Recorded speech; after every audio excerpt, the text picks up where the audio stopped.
జై భీమ్. దమ్ము లేదేంది ఇక్కడ గుంటూరులో? అస్సలు దమ్ము లేదు. జై భీమ్, జై భీమ్, జై మాలా. అక్కడ అసలు చెప్తలే లేరు. జై మాలా.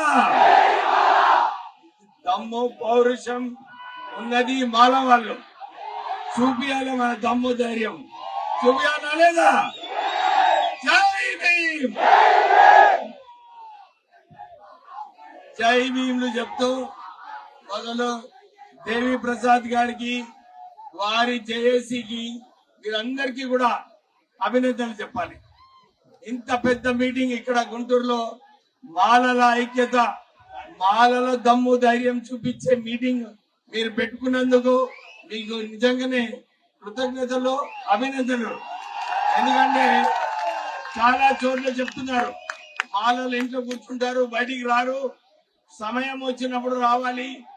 మేము మొన్న తెలంగాణలో కూడా మీటింగ్ పెట్టుకున్నప్పుడు లక్షలాది మంది ఆ మీటింగ్ వచ్చి మాలల సత్తా ఏంటో చూపించడం జరిగింది. ఇప్పుడే మనం చూసాము రాజారత్నం అంబేద్కర్ గారు మనకు వచ్చి ఉద్దేశించడం, యశ్వంత్ అంబేద్కర్ గారు వచ్చి మనకు చెప్పడం జరిగింది. బాబాసాహెబ్ అంబేద్కర్ గారు మీ అందరికీ తెలుసు, వారు లేకపోతే ఈ రిజర్వేషన్స్ ఉండకపోయేది. అవునా కాదా?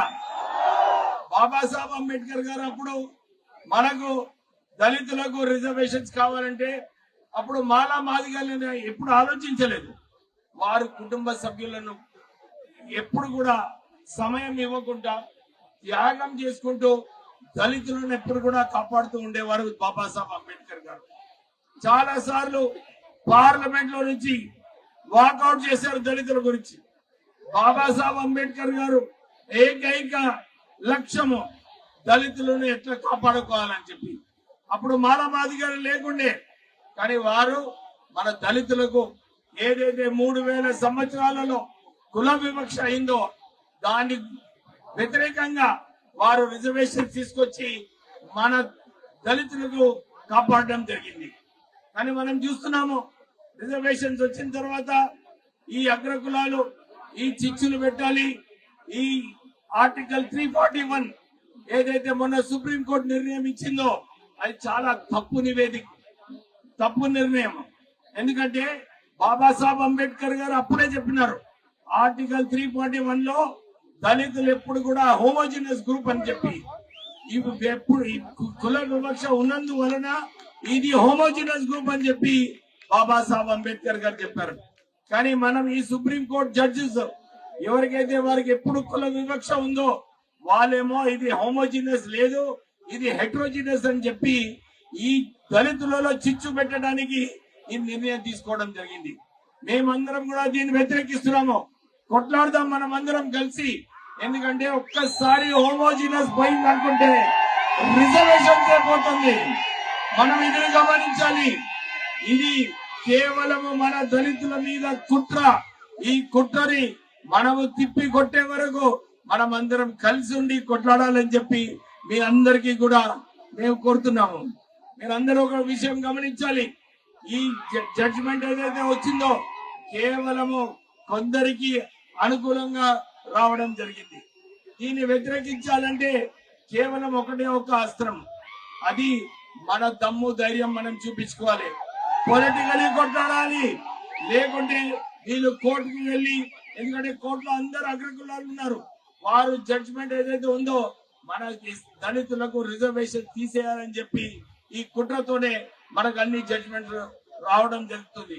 నేను మా నాగరాజ్ ఎమ్మెల్యే గారు మేము తెలంగాణలో అన్ని డిస్ట్రిక్ట్స్ లో వెళ్ళి ఫస్ట్ ఒక మీటింగ్ పెట్టుకొని, లేదు మనము మాలా సింహ గర్జన పెడదాము, ఒక పెద్ద మీటింగ్ పెడదామని చెప్పి మేము పరేడ్ గ్రౌండ్స్ లో, నిజంగా చెప్పాలంటే దేశంలో ఒక కుల పబ్లిక్ మీటింగ్ దీనికన్నా పెద్దగా ఎప్పుడు కూడా కాలేదు.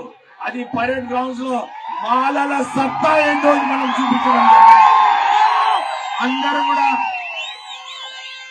క్రమశిక్షణతో వారు వచ్చి 5 గంటల సేపు వాళ్ళు అక్కడ కూర్చొని ఇంత పెద్ద వార వచ్చినప్పటికీ కూడా కుర్చీలు పైన పెట్టుకున్నారు కానీ ఎవరు ఒక్కరు మీటింగ్ అని బయటికి వెళ్ళలేదు. వాళ్ళకి అందరికీ ఒకటే ఒక ఆలోచన, మన మాల సత్తా ప్రజలకు చూపించేది ఉంది. అందరూ కూడా మాలలు దోచుకున్నారని చెప్తున్నారు, మాలలు అందరికి అన్యాయం చేసినారని చెప్తున్నారు. అన్ని అబద్ధాలు అన్నమాట. మీ అందరికీ తెలుసు, మాలలు ఎప్పుడు కూడా అందరితోని కలిసి మెలిసి మంచిగా ఉంటారు. అందరితోని ఎవరికి అన్యాయం చేయలేదు ఇప్పటి వరకు మాలలు. కానీ కొందరు వ్యక్తులు కావాలని చెప్పి మాలను కించపరిచి సెల్ఫ్ రెస్పెక్ట్ ఏదైతే మాలలో ఉన్నదో అది కించపరచడం చేస్తున్నారు. అందు గురించి మేము ఒక నిర్ణయం తీసుకున్నాము తెలంగాణలో. లేదు ఏది ఏమైనా గాని మాలల ఆత్మ గౌరవం కాపాడే అవసరం ఉన్నది, మాలల ఆత్మ గౌరవం గురించి కొట్లాడే అవసరం ఉన్నది.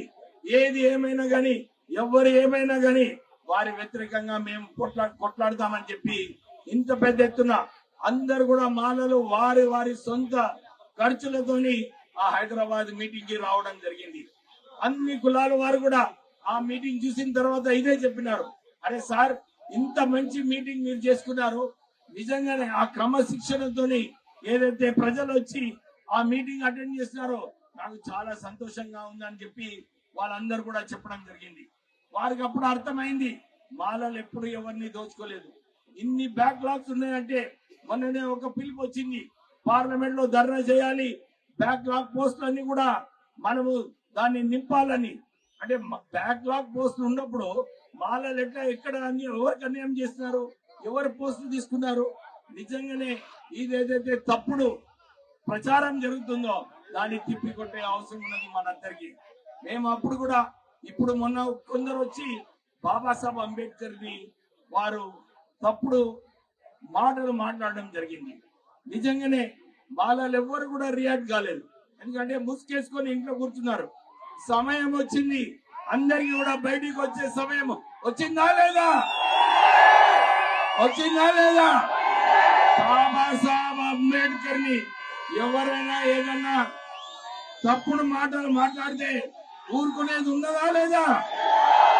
లేదు. బాబాసాహెబ్ అంబేద్కర్ గారు మనందరికీ ఒక గౌరవం కల్పించారు. మనకు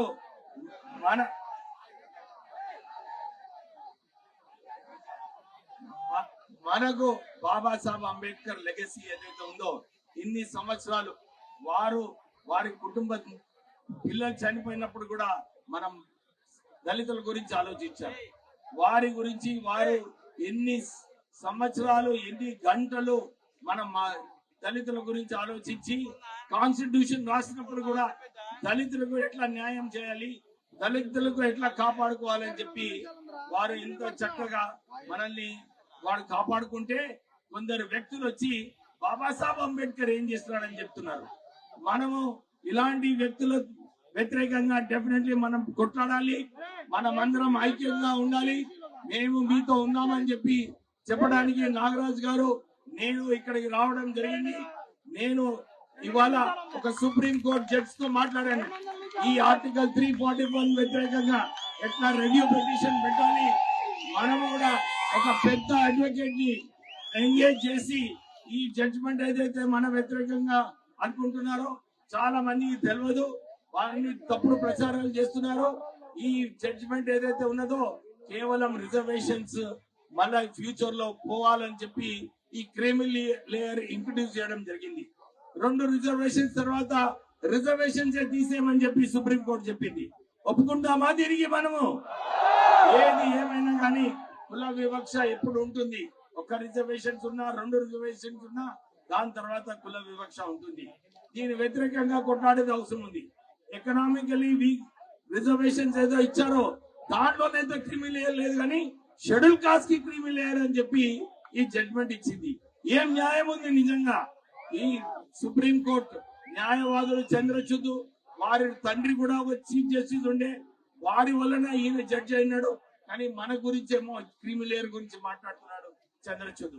మనము ఈ సుప్రీం కోర్టు ఈ ప్రభుత్వాలు ఏదైతే అనుకుంటున్నారో మేము ఈ జడ్జిమెంట్ దీన్ని సరిగా పరిశీలించాలి. దీంట్లో ఏదైతే ఉందో ఎంపెరికల్ డేటా తీసుకొచ్చిన తర్వాతనే ఏదన్నా ప్రపోజల్ పెట్టాలని చెప్పి మనమందరం కూడా డిమాండ్ చేస్తూ సుప్రీంకోర్టులో కూడా ఈ నివేదిక వ్యతిరేకంగా మనం కొట్లాడాలి. మీరందరూ కూడా ఐక్యమత్యంగా ఉండాలి. ఇక్కడ అందరూ మాలలు కూడా ఇదే ఆలోచించుకోవాలి. మనం ఇది పొలిటికల్ వార్.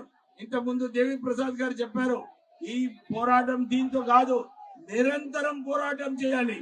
చేద్దామా మనమందరము? ఇక్కడ ఇంకా ఏం చెప్తేనే లేదు కదా, పోట్లాడదామా లేదా? నిరంతరం ఎప్పుడైనా ఏదైనా అంశం పైన ఏదైనా మీటింగ్ పెట్టుకున్నప్పుడు మన సత్తా చూపించేది అవసరం ఉంది. ఎందుకంటే ఆంధ్రాలో మాలలు అందరికన్నా ఎక్కువ స్థానంలో, మొదటి స్థానంలో ఉన్నారు మాలలు. తెలంగాణలో 2వ స్థానంలో ఉన్నారు మాలలు. మనకి ఏం తక్కువది? మనం అందరం కలిసినప్పుడు మనం ఎవరినైనా ఎదుర్కొని మన పని, మన సమస్యలు ఏమున్నాయో దాన్ని పరిష్కరించాలి అని చెప్పి మీ అందరికీ కోరుతూ, ఇలానే ఐక్యతంగా ఉండి మనము మన హక్కులు ఏదైతే ఉన్నాయో దాన్ని సాధించుకోవాలని చెప్పి మీ అందరినీ కోరడం జరుగుతుంది. ఇంకోటి, చాలా మంది చెప్పినారు పాపులేషన్ ప్రకారంగా రిజర్వేషన్స్ కలపాలని. మన దళితులకు ఇప్పుడు 20% రిజర్వేషన్ చేయాలని చెప్పి మనం డిమాండ్ చేయాలి. 25%, 25% రిజర్వేషన్ చేయాలని చెప్పి మనం డిమాండ్. మీరు రెజల్యూషన్ పాస్ చేయాలి దేవి ప్రసాద్ గారు ఈ మీటింగ్ లో. మీ అందరికీ మళ్ళొకసారి జై భీమ్లు చెప్పి, ఎందుకంటే మా ఫ్లైట్ ఉంది ఇప్పుడు, మేము మళ్ళీ పోవాలి. జై భీమ్, జై భీమ్.